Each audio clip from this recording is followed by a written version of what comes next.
Hey Pisces fam, I hope that all these retrogrades have been treating you with insight, information, time to reflect, time to ground.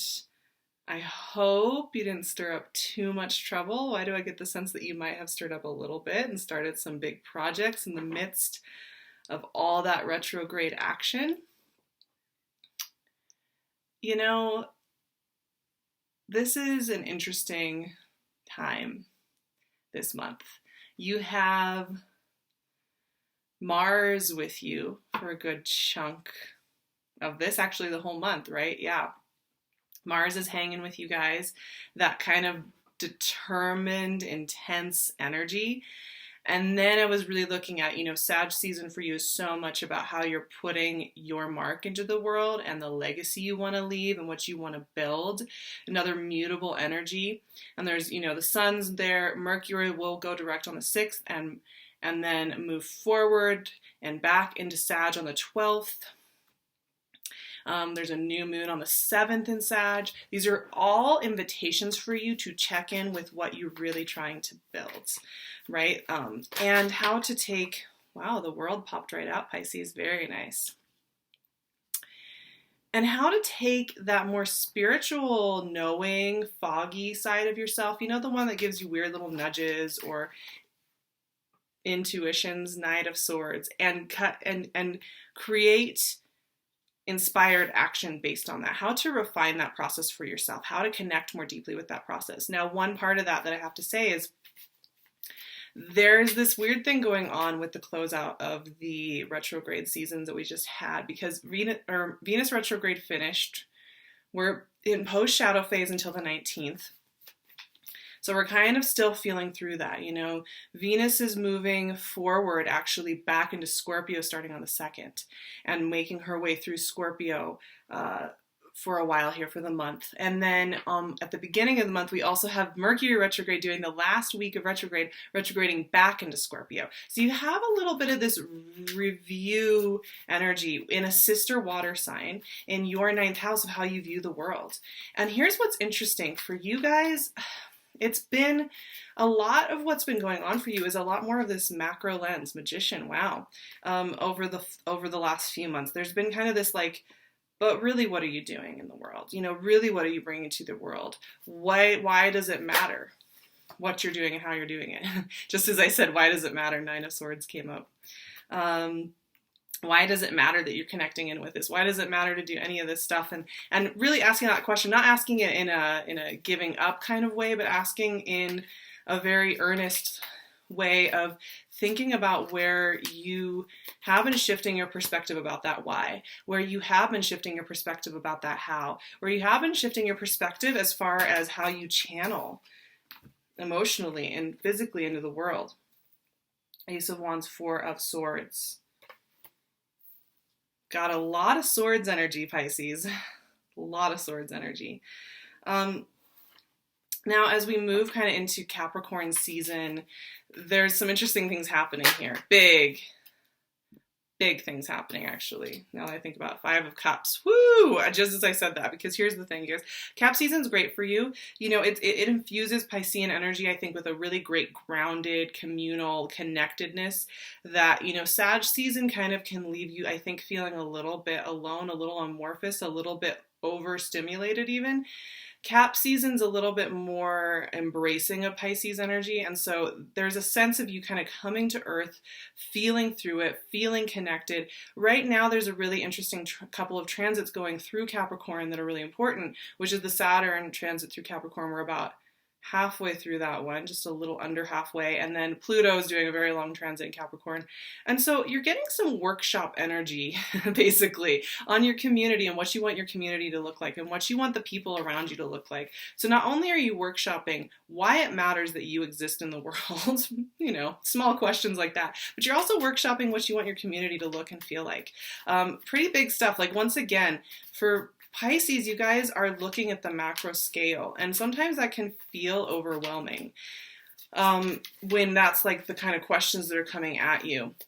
Now, as Cap season starts, this is what I want you to keep in mind, Temperance. Oh, that Sag energy. You guys do have a connection, don't you? Okay. What was I going to say? Oh yeah, okay. So Cap season's great for you, but the heralding in of Capricorn season, the heralding in of the solstice is followed very quickly by a Cancer full moon at 0 degrees. We had a 0 degree Gemini full moon in November that was really powerful for closing out old thought patterns. And the 0 degree Cancer moon is very much a doorway opening portal. And for you, this is big, Pisces, because it's another water sign and it's in your 5th house of your heart chakra and what really matters to you. It is a heralding in of kind of letting that joyful creativity flow back in. You know, you have this really intense workshopping energy I was telling you about for most of the month. A good third of the month, 2/3 of the month is that. And then we have this infusion of, but what really matters is this heart energy. What really matters is this authenticity.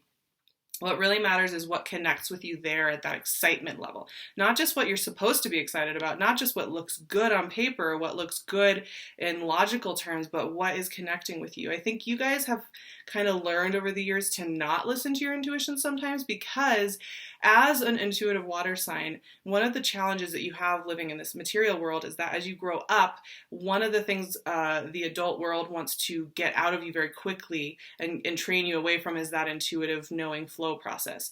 Culturally, it's very hard for water signs because you guys show it very quickly as young people, and then it gets chopped down to size, and then you put up your barriers and you get defensive and you get to be very edgy. Pisces, I do not cross you guys because you know how to like cut somebody down to size in one sentence. Boom. Ooh. Ouch. And that's because that was your defense mechanism you built. So making peace again with that intuitive natural flow side that connects with your heart and connects is one of those lifelong things that you're always going to be checking back in with. And this is just one of those poignant times where that's happening. Let's look at these cards because there's so much happening. There's so much happening. So, I mean, thematically, we start with the world, you guys. So one of the things that's just happening as a collective during this month is that we are really closing out anything that's not serving us. And as anything, it's not just about relationships. It's not just about people from our past. It's mostly about how we valued ourselves, how we valued our intuitive process, how we value ourselves, and how we write our own mythology, right? And that's what I've been talking a lot about. And this month is really like, we need to take that pause, the last of Mercury retrograde, build up to this big full moon, take the Sag new moon, get really blunt with yourself about what is not serving. And the world is that invitation to say, it's just time. It's just time. Like the chapter's done. It's not any more complicated than that. The chapter is done. It's closed out, and you have every opportunity ahead of you. And the caveat with the world is that you have to be willing to perceive these next doorways. Sometimes we can get resistant to just seeing how simple the doorways are. They're right there. They're marked. They're open. They're open for business. You can go through at any time. And we're like, I don't want to see that right now. I'm going to stay over here. It's like the world's like, no, you want to go. I mean, the thing that I get though with you guys, I don't really get resistance. That's just a possible, sometimes that does happen. Actually, what I'm getting is like major movement, little earthquakes, lots of prep energy here, actually, even though the Knight of Swords is so much about like, let's dive in there and like make this happen. Let's just have some blunt words. Maybe you're feeling that. Maybe you're feeling anxious. Maybe you're feeling impatient for all the movement you want to have happen. I could see that. I could see you being very eager and very hungry for like the new year to begin, for you to get moving on this stuff. You may even feel pressure like you should have been doing things before now. And I think a lot of that energy can build up after a time of retrogrades, after a time of so much internal checking in, so much just like making sure, is this feeling good? You come back out of that and you start to see clearly, and you're getting your roadmap and you're getting all that energy, and then it's like, okay, come on, like let's make this happen. So one thing to keep in mind, the Knight of Swords is great. It's about communication. Maybe you're getting new messages, you're getting new ideas, you're downloading very quickly, especially Magician energy here too. take a breath and just listen into that stuff, because the Knight of Swords does give you all that information, but the Knight of Swords can be kind of rash and impatient and not really pay attention to details and not really pay attention to some of the deeper layers going on, and can kind of gloss over things that really matter, right? And I am really saying about December in general that it's not a month. I mean, you can make it glossy and pretty and fun and playful and light. Like the energy's there for that, but you will be missing something very crucial about the information you need to be getting. And you won't get out of this month what I think you could get out of it, right? So the Knight of Swords, okay, pay attention to what's inspiring you, what's getting you into that air kind of flow of like, let's go, into that mutable fire, or mutable watery energy of like, let's go, let's make changes, let's morph our form, which is what the Magician is saying. There is a heralding in of like a new way, a new path, a new doorway, a new opening. It's very exciting. You know, the Magician is the messenger. It's very associated with Mercury and manifestation, movement. The master manifester, right? And the Magician is fantastic energy. I always think, you know, he brings in a little bit of trouble and surprise. So does the Knight of Swords, right? These guys bring in elements of surprise, revelations about your mental process, where you're blocking yourself as far as manifestation. It's so funny how sneaky some of our little thoughts and mythologies are. They're so funny because they can seem so legitimate. And when you realize that they have been blocking you, you realize that you have a bit of a wonky story running in your head that you keep watching that movie over and over again in your mind. It can be kind of a funny experience. You're like, oh my gosh, I've been doing that to myself. I'm hilarious. But the Knight of Swords and Magician in the world are all saying that change is afoot. Change is afoot in your life and what you're doing and where you are and how you're spending your time and how you're spending your energy and what you're doing in the world, what you're contributing to the world. There's a lot of new information coming in for you, and even literal change, literal shift in that. And that's why this Nine of Swords is showing up, because some of you may feel really nervous about these changes, and it may cause you to feel like you need to second guess. You need to stay up all night, letting your thoughts run run a nightly circus that will somehow find answers that you need somehow. But that's the thing with the Nine of Swords, right? It's not real in the sense of it being happening in the world around you. This is all within your mind. And one of the most important things about the Nine of Swords, it points back to the power of our minds and the realities it creates for us. We can do so much in our mind. Our minds are very creative, powerful forces. Our conscious mind is an amazing art tool, basically. It's like a canvas and brush and paints all at once. It's like a camera and a crew and everybody that you would need to create a movie. It has all of that power. So when the Nine of Swords shows up, it's that classic wisdom of the mind is a servant for the soul and not the other way around. You know, when a soul is servant to the mind, we tend to go back to our fear and survival tactics that we learned when we were told not to listen to our intuition, when we were told not to trust the process, when we were told not to trust ourselves, most essentially, we were told not to trust ourselves. That's when the Nine of Swords comes up. And yes, when change is afoot, Nine of Swords comes up. Because that survival part of us, that fear part of us wants to have a seat at that table, because in the past, that's been maybe how we protected, how we've made decisions. But you're being asked to work much more on the intuitive level. Now, there are some other things going on, Pisces. It's interesting because you have this new beginning. Like really, so much new beginning energy is here with you. The World, the Magician, the Ace of Wands, like these are all, even the Knight of Swords, these are all really fresh beginnings. Really fresh beginnings. Like I said, that's what the astro is kind of doing right now. Excuse me. That's what the astro is kind of doing right now, is inviting us forward, and saying that the last couple of years, and just even this retrograde, and even like over the course of the last 8 years, we need to come to some conclusions. Uranus is finishing a little visitation with Aries up through March. Little retrograde, a little movement. We're we are wrapping up a very long cycle.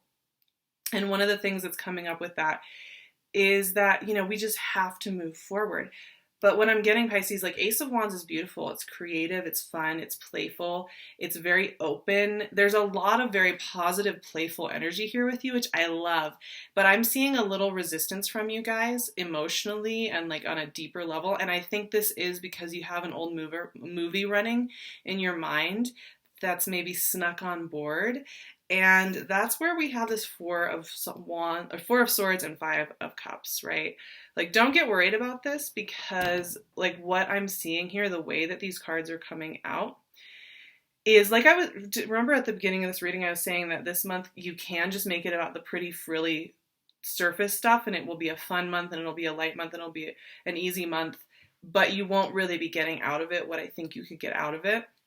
That's where this Four of Swords and Five of Cups comes in, because these energies are about taking a moment to incorporate and slow down.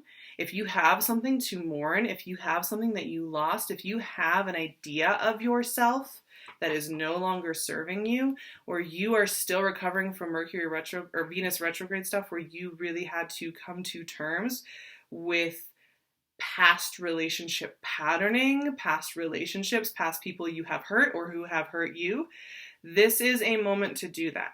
You don't have to stay here forever. You are, in fact, being invited to take a moment, rest, incorporate it. The Five of Cups, I think, often gets misinterpreted as this, you're just going to be in mourning for the next 100 years. Five of Cups is actually an invitation. It is an invitation for what grief is really like, what mourning is really like, and what transformation is really like, which is that there is a time to grieve and let the wave wash over you, and there is invitation to turn and move forward and grow anyway. And if you stay with those spilled cups, they become pointless. You become Miss Havisham in Great Expectations, if anybody's read that. It's a woman who never gets over her jilting for like decades, and wears the same dress and lives in this house of disrepair, and it's this haunting landscape. You become that, right? And you're mutable. Come on, like, you know better. So I'm not even saying that that's what's happening, but if this is the reason that those are important to acknowledge, is just if you have those moments where you're like, I should be so excited because look, I have everything happening for me. I'm opening up all these doors, all these opportunities, new relationships, new exciting personalities, new world travel ventures, new money ventures, new creative ventures. That Cancer full moon is just like highlighting your art and your creativity and what you find romantic in the world. And all this great stuff is happening, and you are still noticing that you're hitting up into some of this deeper energy. Take a moment and acknowledge it. That is totally fine. Two things can be true at once. Now, Temperance is your final card. And yes, maybe you have some Sages in your life. I know a few of these couples out there in the world. Sure, right? But I think we need to zoom out a little bit, because once again, we're working on so much macro energy. The Temperance card is about tempering, right? Tempering. And I always think about alchemy with the Temperance card. This is an alchemist angel. So the idea is you take apart, you purify the pieces, and you create something new with the materials you have at hand. With you, you're kind of doing that with your internal movie and your internal mind. And the Temperance card is also about finding a balance between the micro lens and the macro lens. Finding a balance between just being in the moment, present with the littlest things, and then zooming out and knowing that it's all going to be okay. It's about finding that perfect balance. It's very Goldilocks, right? Temperance is very much about finding that balancing point. Tempering. Understanding that time, temporality is a concept and a mindset, and not something that traps you, right? It's interesting, you guys. Like, as I'm trying to get these concepts shared with you, I'm noticing, Pisces, that it's a very trippy month mentally. It's very much taking you through your own mind. This is a good time. This is going to be a good month to do some reading, engage your intellectual mind in some good pursuits that help stimulate it in a healthy way, because you have all this good stuff coming at you. And if you let your mind run wild, it could kind of want to sabotage you a little bit and keep you and hold you back from all this great stuff. So if you can engage it in a way that is entertaining for that part of your mind and helps it to harness that mental power in a positive way, it will help you to usher in this new stuff and not feel the resistance to it, and trust yourself a little bit more. And that's a big thing. Trust yourself. Please trust yourself this month. Trust your decisions. Trust what you've chosen to do with your life. Trust that anything that was lost in the past, it's okay. Trust that things unfolded the way they needed to. So that you can really welcome in all this excitement, because I kind of downplayed it, but it's because it's important that we look at what's going on underneath that to make sure that we're not just skipping over it and self-sabotaging. So with that being said, I did year ahead forecasts for everybody. These are big discussions.